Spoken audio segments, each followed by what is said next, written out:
বাঁধাকপি সবজি বানানোর জন্য প্রথমে বাঁধাকপিটা ভালোভাবে তোমরা একটা একটা করে পাতা খুলে নিয়ে গরম জলে ভালোভাবে ভাপিয়ে নিয়ে সেদ্ধ করে নেবে।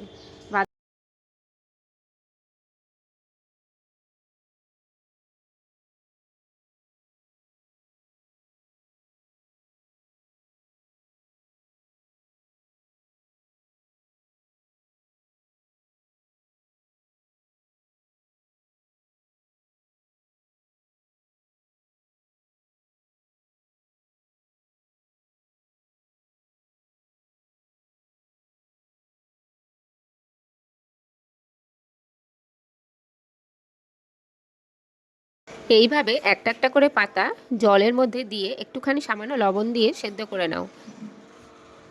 পকোড়া বানানোর জন্য প্রথমে মুগের ডালটাকে ভালো করে ভিজিয়ে রাখবে, 1 ঘন্টা মতো রেখে একটা পেস্ট বানিয়ে নেবে।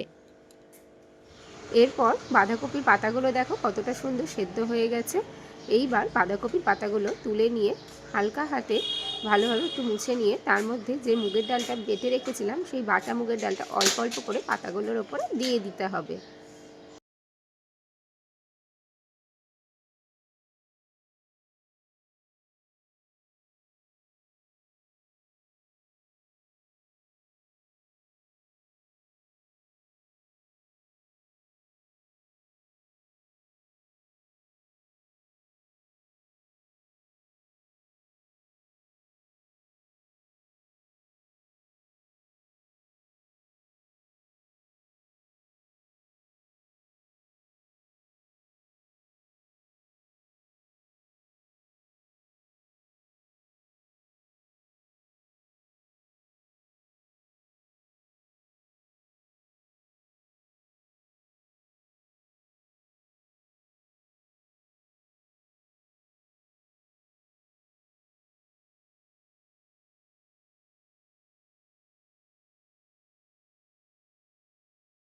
সম্পূর্ণ ডাল বাটাটা দিয়ে দেওয়ার পর ভালোভাবে এইভাবে একটা রোলের মতো কিন্তু গড়ে নিবে। আর ওপর থেকে বাঁধাকপির ওপরে একটু মুগের ডাল ভালোভাবে দিয়ে আরও একটু ভালো করে মাখিয়ে নিতে হবে, যাতে ভাজার সময় ডালগুলো ওপর থেকে সুন্দরভাবে দেখতে পাওয়া যায়।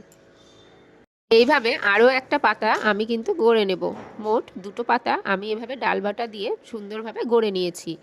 আর এভাবে গড়ে নিলে কিন্তু বাঁধাকপির যে টেস্ট, সেই বাঁধাকপির টেস্টটাও আসে আর সবজিটা খেতেও কিন্তু খুব সুন্দর হয়।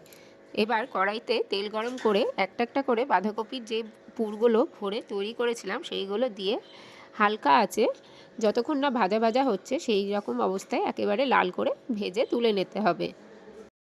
দেখো কত ভালোভাবে ভাজা হয়ে গেলে এইভাবে কিন্তু তুলে নেবে যতক্ষণ না লাল হচ্ছে। দেখো উপরে পিঠটা কতটা সুন্দর লাল হয়ে গেছে। আর এই অবস্থায় আমি কিন্তু তুলে নেব, খুব বেশি কড়া কিন্তু করব না। আর একটা চাকুর সাহায্যে বাঁধাকপিটাকে আমি টুকরো টুকরো করে কয়েকটা টুকরোতে আমি কেটে নিয়েছি, কারণ গ্রেভিটা যখন আমি বানাবো, সবজিটা তৈরি করব, তখন এভাবে টুকরো টুকরো করে কেটে নিলে বাঁধাকপির যে আমি যে গ্রেভিটা বানাবো তাতে সুন্দরভাবে ঢুকে যাবে। এবার কড়াইতে তেল গরম করে অল্প টমেটো কুচি আর দিয়েছি হিং ফোড়ন। আমার রান্নাগুলো কেমন লাগছে তা কিন্তু অবশ্যই তোমরা জানাবে। দিয়ে দিলাম জিরে আদা বাটা, ধনে গুঁড়ো, লঙ্কা গুঁড়ো, হলুদ গুঁড়ো, একটু সামান্য পরিমাণে লবণ। এই দিয়ে মশলাটা ভালোভাবে কষিয়ে নেব। মশলাটা ভালোভাবে কষানো হয়ে গেলে প্রায় কিছুক্ষণ ধরে মশলাটা কিন্তু কষাতে হবে, যতক্ষণ না যে মশলার গন্ধটা সেই গন্ধটা চলে যায়। এইভাবে বেশ কিছুক্ষণ কিন্তু মশলাটা তোমরা কষবে। আর তোমরা কে কোথা থেকে আমার প্রোগ্রাম দেখো, আমার রান্নাগুলো তোমাদের কেমন লাগে একটু জানিও, কারণ তোমরা জানালে আমি সত্যি রান্না করতে ভীষণ উৎসাহিত হব। আর এইভাবে দেখো গ্রেভিটা আমার প্রায় একেবারেই রেডি হয়ে গেছে। গ্রেভিতে থেকে তেলটা কিন্তু একেবারে বেরিয়ে গেছে। আর গ্রেভি থেকে যখনই তেল বেরিয়ে যাবে তখনই বুঝবে যে তোমার মশলা কিন্তু একেবারে রেডি হয়ে গেছে। এইবার দিয়ে দাও অল্প টক দই। টক দই দিয়ে আরও বেশ কিছুক্ষণ মশলাটা আমি একেবারে ভাজা ভাজা করে নেব। মশলার গ্রেভিটা কিন্তু একেবারে তৈরি হবে একটু ঝোল ঝোল মতো, কারণ বাঁধাকপির টুকরোগুলো দেওয়ার সময় আমাদের একটু ঝোল রাখতে হবে, যাতে জল না দিলে বাঁধাকপির যে ভেতরে গ্রেভিটার যে ফ্লেভার সেই ফ্লেভারটা কিন্তু ঢুকবে না।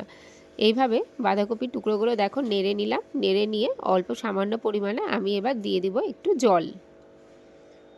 এইভাবে কিছুক্ষণ নাড়াচাড়া করার পর আমি দিয়ে দিয়েছি জল। আর আমি আগে যে মশলাগুলো করে মানে বাঁধাকপির যে বড়াগুলো করেছিলাম তখন মুগের ডাল একটুখানি ছিল, তা দিয়ে সামান্য পরিমাণে একটু বড়া করেছি, বেশি না, তবে 4-5টার মতো বড়া হয়েছে।